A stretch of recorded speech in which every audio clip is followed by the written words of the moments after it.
আসসালামু আলাইকুম বন্ধুরা। আশা করছি তোমরা সবাই ক্লাসে আজকে জয়েন হয়ে গেছো। আজকে হচ্ছে day 1 basic to advance mehndi ডিজাইনের ফার্স্ট ডে।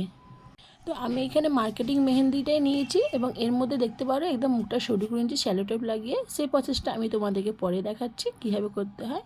সবার আগে আমরা শিখবো লাইন তৈরি করা। মেহেন্দিতে লাইন তৈরি করা খুবই ইম্পর্টেন্ট, কারণ লাইন না হলে আমরা কোনো ডিজাইনই ঠিকভাবে আনতে পারবো না। এবং লাইনের জন্য খুব হাত প্র্যাকটিস করতে হবে। আর তোমরা দেখতে পাচ্ছ এই প্রথমে একটা লাইন কেটেছিলাম, ওইভাবে কিন্তু লাইনটা কাটবো না, ঠিক আমরা আলো করে টানবো। এবং যদি দেখো যে পরে কোথাও এইভাবে আটকে গেছে বা পড়ছে না, তখন আমরা মাঝখান থেকে না, আমরা স্টার্টিং থেকে স্টার্ট করব। তো চটপট করে তোমরা ভিডিওটা পজ করে দেখে না লাইনটা প্র্যাকটিস করে নাও। এরপর আসছি আমরা বোল্ড লাইনে।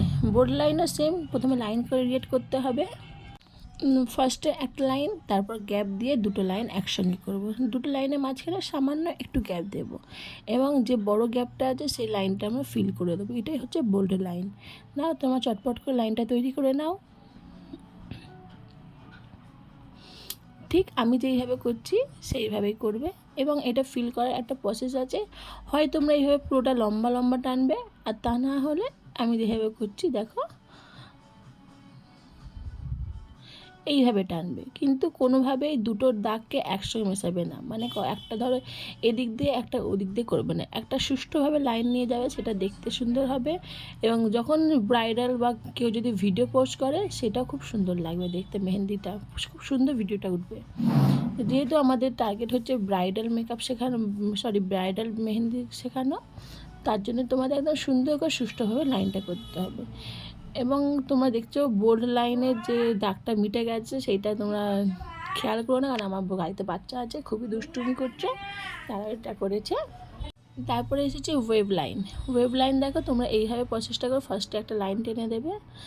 একটু ভিডিওটা পোস্ট করে দেখে নিও, কারণ ওয়েভ লাইনটা খুব একটা ইম্পর্টেন্ট না, কিন্তু শিখে রাখা দরকার। তারপর আসছে লাইন উইথ হামস। তোমরা হামস তৈরি করতে সবাই জানো, কিন্তু হামসের একটা গুরুত্বপূর্ণ দিক হচ্ছে আমাদের হামসটা একভাবে লাইনে নিয়ে আসা। দেখো আমি তোমাদের একটা করে দেখালাম, প্রথমেরটা খুব বড় মানে নর্মাল রেখেছি, শেষটা ছোট করেছি, দেখে মনে হচ্ছে যেন এটা অনেক দূরে চলে গেছে হামসটা। এইভাবে করবে না, একই লাইনে রাখবে, সব কটা লাইন একদম সমানে রাখবে।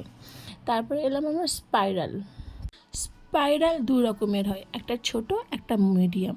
ছোটোটা হচ্ছে 3টে সার্কেলের কম হয়, আমি তোমাদের দেখিয়ে দিলাম 3টে সার্কেল। এবং কখনোই ওইভাবে করবে না যেভাবে আমি ফার্স্টে দেখালাম, সবসময় একটা সুষ্ঠুভাবে করবে এবং দাগটা সবসময় তোমার যে মাথার মানে তোমার যে উপরে সেখান থেকে টানবে। আমি উপর থেকে টানছি, এইভাবে গোল করে নেবো, 3টে সার্কেল থাকবে। তো তোমার প্র্যাকটিসটা তাড়াতাড়ি করে নাও। এই দেখো 3টে হ্যাঁ 3টে থাকবে সবসময়, ওর মধ্যে তুমি বুঝতে পারবে। এবং তারপর আসছে মিডিয়ামে। মিডিয়াম স্পাইরাল হচ্ছে তোমার সবসময় 3টের বেশি হবে। দেখো 3টের বেশি মানে কটা, 4টে হতে পারে, 7টাও হতে পারে, 10টা হতে পারে, যতগুলো ইচ্ছা। এই দেখো, আর এইভাবে।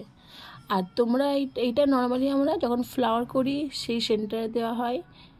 আর ছোটোটা যেটা আছে স্মল স্পাইরাল, সেইটা আমরা ডিজাইনের মধ্যে দিই, ধরো কোথাও গ্যাপ আছে সেটা ফিল করার জন্য। তো তাড়াতাড়ি প্র্যাকটিসটা করে নাও। এবং আরেকটা জিনিস মাথায় রাখবে, গ্যাপ সবসময় সমান রাখবে প্রত্যেকটা সার্কেলের মাঝে। দেখো আমার মধ্যে গ্যাপগুলো একই রকম আছে, ছোট বড় করলে জিনিসটা দেখতে খারাপ লাগবে। এরপর আসছি আমরা ডটস। ডটসও খুব দরকারি। আমরা দেখো নর্মালি সাধারণত ডট এইভাবে দিই, বা একটা ছোটোটাকে বড় করতে হলে আমরা তার চারধারে রাউন্ড রাউন্ড করি, সেটা করবো না। আমরা এক জায়গায় পুশ করে সেখানে জোরে চাপ দেবো, অটোমেটিক ডট তৈরি হয়ে যাবে।